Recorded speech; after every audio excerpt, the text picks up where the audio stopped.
yang saya hormati, saya cintai, bagaimana kabar hari ini? Baik. Sehat luar biasa ya. Sehat dan bersemangat luar biasa. Saya akan menyampaikan implementasi kurikulum merdeka. Assalamualaikum warahmatullahi wabarakatuh.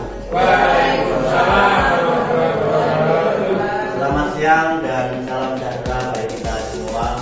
Bapak Ibu yang saya hormati, dalam implementasi kurikulum merdeka ini kita akan terlebih dahulu mengetahui apa arti tentang kurikulum merdeka ini. Untuk itu perlu kami sampaikan bahwa kurikulum merdeka ini apa yang terpikirkan oleh panjenengan.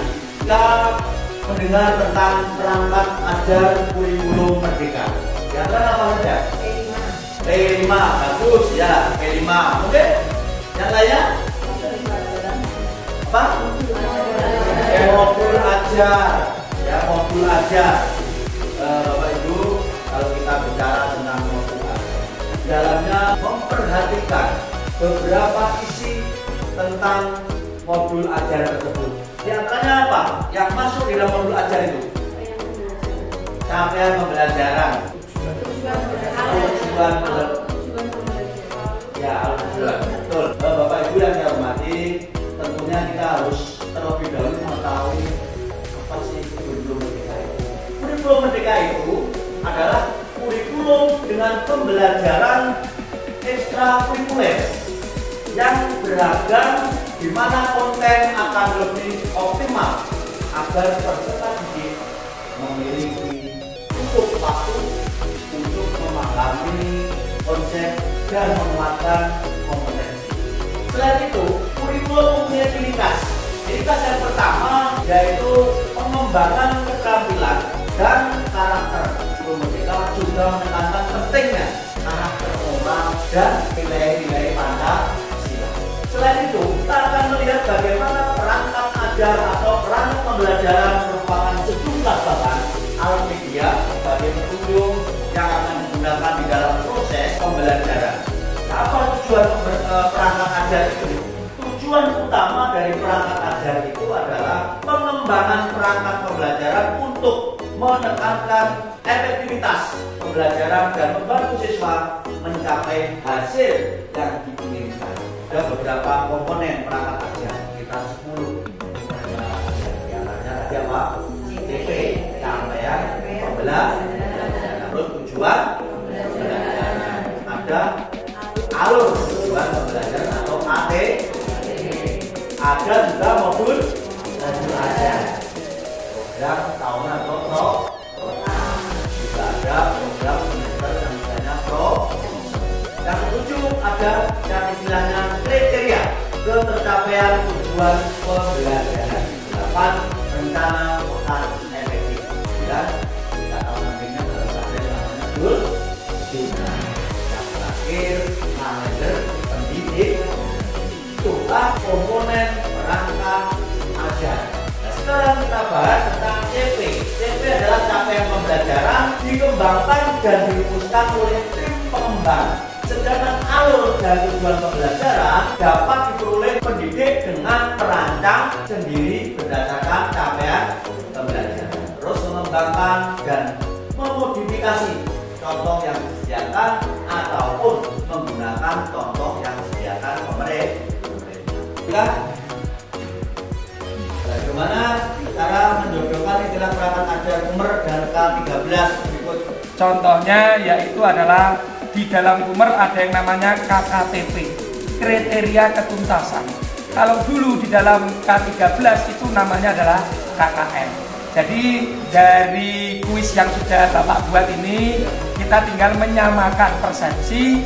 Dulu di K13 namanya KKM, sedangkan sekarang di Umer namanya KKTP sebagai contohnya. Ada lagi dulu penilaian akhir semester. Kalau sekarang di dalam Umer yaitu penilaian sumatif akhir semester. Menurut saya begitu Bapak. Terima kasih. Secara gamblang, secara jelas dan terperinci, yaitu dari kuis itu dengan sudah bisa menjodohkan istilah perangkat ajar Umer dengan K13. Ya. Terima kasih Pak Tok. Mungkin ada yang lain? Ya, menyambung dari yang disampaikan Pak Toto tadi. Ya. Ada istilah yang hanya perbedaan istilah. Kalau Ya. di K13 kompetensi dasar. Kalau di Sumer capaian pembelajaran. Ya. Sekarang kita lanjutkan materi tentang merancang modul ajar. Ada beberapa komponen tentang informasi umum yang terdiri atas satu, identitas penulis modul. Ada yang namanya kompetensi awal dan yang berikutnya profil pelajar Pancasila. Berikutnya SAPRAS atau sarana prasarana. Target peserta didik yang terakhir yaitu model pembelajaran yang digunakan. Terus yang kedua tentang komponen inti. Yang pertama tujuan pembelajaran. Yang kedua adanya pemahaman yang bermakna. Yang ketiga pertanyaan pemantik. Dan yang kedua kegiatan pembelajaran.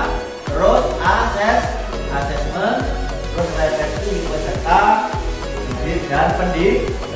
Sedangkan yang ketiga ada namanya lampiran. Lampiran ini terdiri dari satu gambar kerja peserta didik, dua bahan bacaan pendidik dan peserta didik. Yang keempat itu adalah ada istilahnya glosarium, yang terakhir daftar pustaka.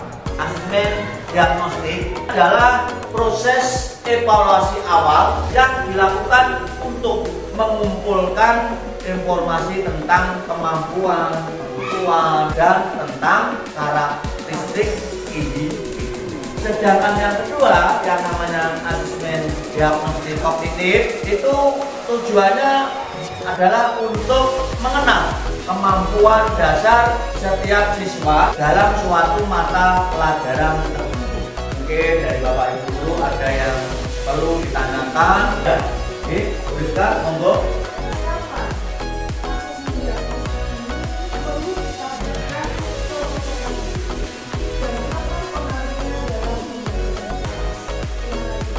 Ya, terima kasih Bu Rizka. Asesmen diagnostik adalah penilaian untuk mengetahui kemampuan atau nilai awal siswa sebelum pembelajaran dimulai.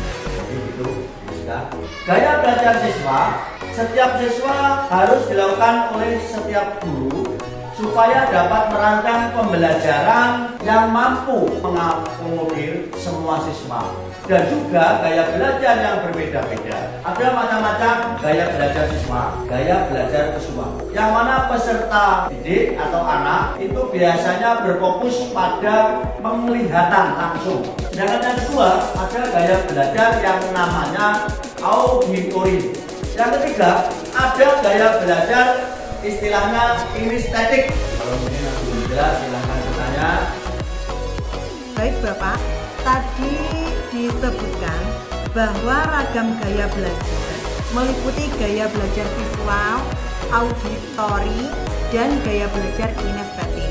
Bagaimana cara guru dengan murid yang heterogen dan jumlah murid 30 anak dalam satu kelas dapat mengakomodasi dari keseluruhan gaya belajar tersebut? Bahwa saat ini teknik pembelajaran dan media pembelajaran itu sudah sangat beragam. Nah, untuk itu kita sebagai guru harus lebih berinovasi. Itu kita tahu.